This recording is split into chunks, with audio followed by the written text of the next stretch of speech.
The Basel problem. Long ago, I had promised that we will prove that the sum 1 plus 1 by 4 plus 1 by 9 plus 1 by 16 plus so on sums up to pi squared by 6. We have already shown in the chapter on sequences and series that this series converges. But we don't know exactly as of yet what it converges to. Now there's an interesting story behind why this is called the Basel problem. Basel is a place in Switzerland, it's a city, and it's a hometown of Euler, who finally gave the solution to this problem. Later, Euler generalized his methods. His methods were originally not even fully rigorous, but the gaps in his proofs were later fixed. He has generalized this identity to a much more general one involving what is known as the Riemann zeta function. And his work essentially has consequences for the structure of primes, which was taken up by Riemann, as the name Riemann zeta suggests, and it's one of the most important things that is studied in analytic number theory. Anyway, we will not give Euler's proof, we will give a very modern proof that uses Tannery's theorem. So we want to show that 1 plus 1 by 4 plus 1 by 9 plus dot dot dot is pi squared by 6. I'm going to start with a seemingly innocent trigonometric identity and get this. What I'm going to do is I'm going to start by saying 1 by sine squared x is actually equal to 1 by 4 sine squared x by 2 cos squared x by 2. This is just the half angle formulas that you're familiar with from high school. And I just use the fact that sine squared theta plus cos squared theta is always 1 to rewrite this as 1 by 4 into 1 by sine squared x by 2 plus 1 by cos squared x by 2. Okay. Now what we do is we rewrite this as 1 by 4 into 1 by sine squared x by 2 plus 1 by sine squared pi plus x by 2. Again, I'm just using some famous trigonometric identities that you are familiar with. Okay, so we have derived this expression. Now what we are going to do is we have landed up with 1 by sine squared something. We are going to repeatedly apply the identity that we have, that 1 by sine squared x is 1 by 4 1 by sine squared x by 2 plus 1 by sine squared pi plus x by 2. We are going to repeatedly apply this to the point 1 by sine squared pi by 2, which as we all know is just 1. Okay, so at the first stage we get 1 by 4 times 1 by sine squared pi by 4 plus 1 by sine squared 3 pi by 4.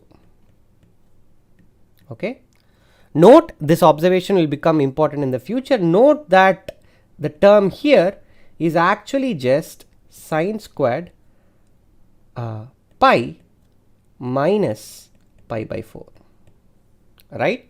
And we all know that sine squared pi minus x, or rather sine pi minus x, is just sine x. So these two terms are actually equal. These two terms are actually equal, and that's going to play a role now. Now what we do is each one of these terms, 1 by sine squared pi by 4 and 1 by sine squared 3 pi by 4, we are going to expand again by using the same identity. So you will get another 1 by 4, so which I will write it as 1 by 16.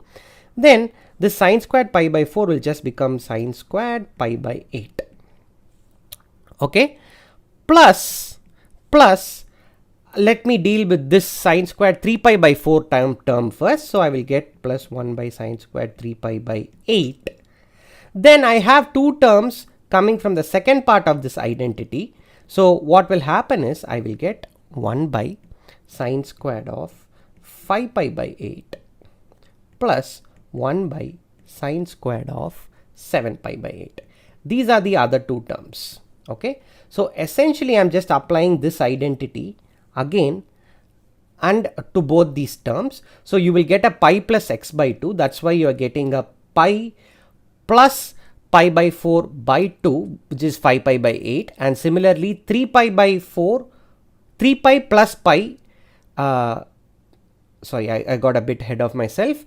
You get 3 pi by 4 plus pi by 2, which is going to get you 7 pi by 8. Okay, so I hope I said that correctly. Now again observe that this term is equal to this term, because this is just sine pi minus pi by 8, or rather sine squared pi minus pi by 8. Similarly, this term and this term are equal.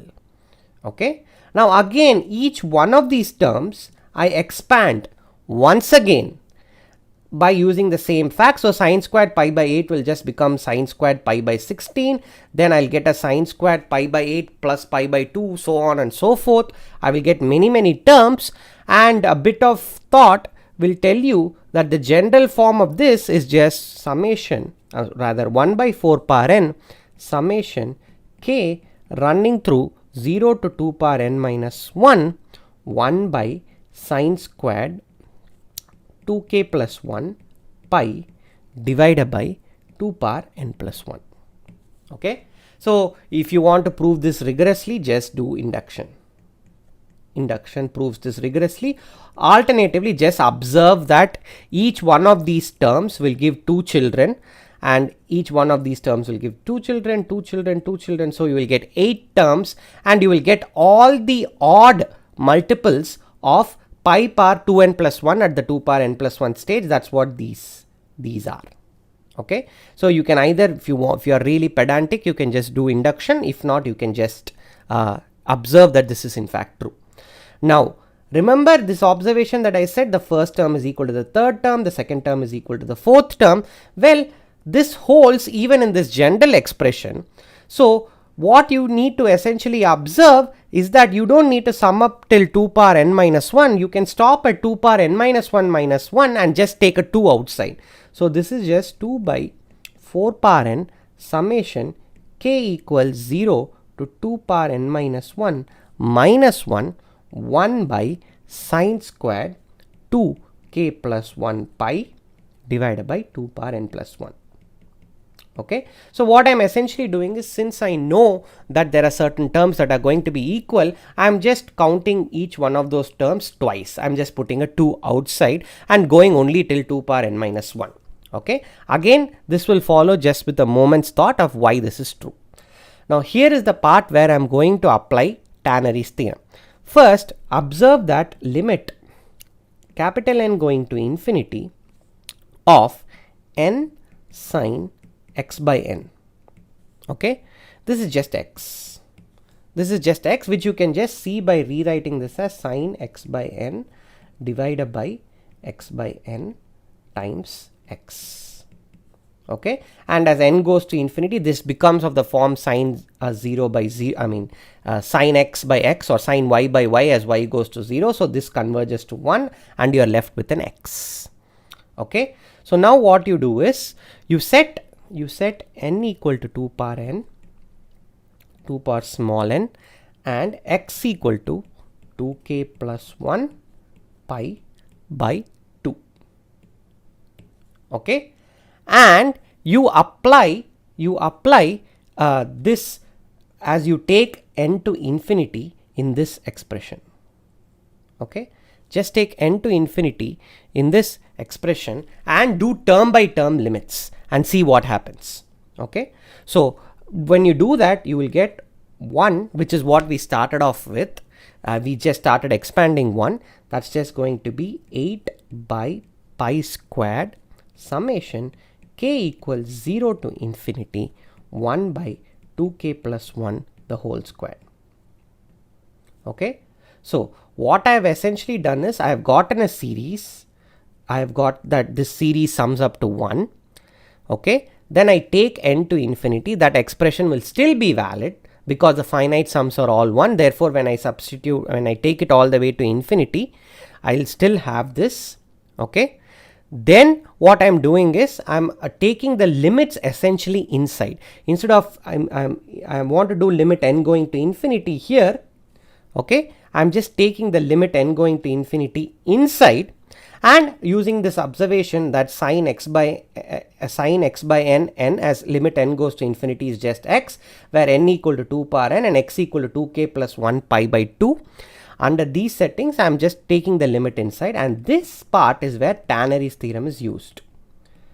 Okay, the fact that I can take this limit n going to infinity inside is justified by Tannery's theorem. Please check, I'm being a bit fast simply because this is the end of the course. You should be really good at such manipulations. So take limit n going to infinity inside, take the limits, and this is valid because of Tannery's theorem. So it's your job to check that the hypotheses in Tannery's theorem are all satisfied in our situation. So ultimately, when you do all these manipulations, which is just going to be a few minutes of work, you will get the identity. So to be extra careful, I will draw this box correctly. So we don't have a perfect rectangle, but no issues. So we have this identity. Okay. Now from this, it follows easily that summation 1 over n squared, n running from 1 to infinity, is just pi squared by 6. So finish the proof.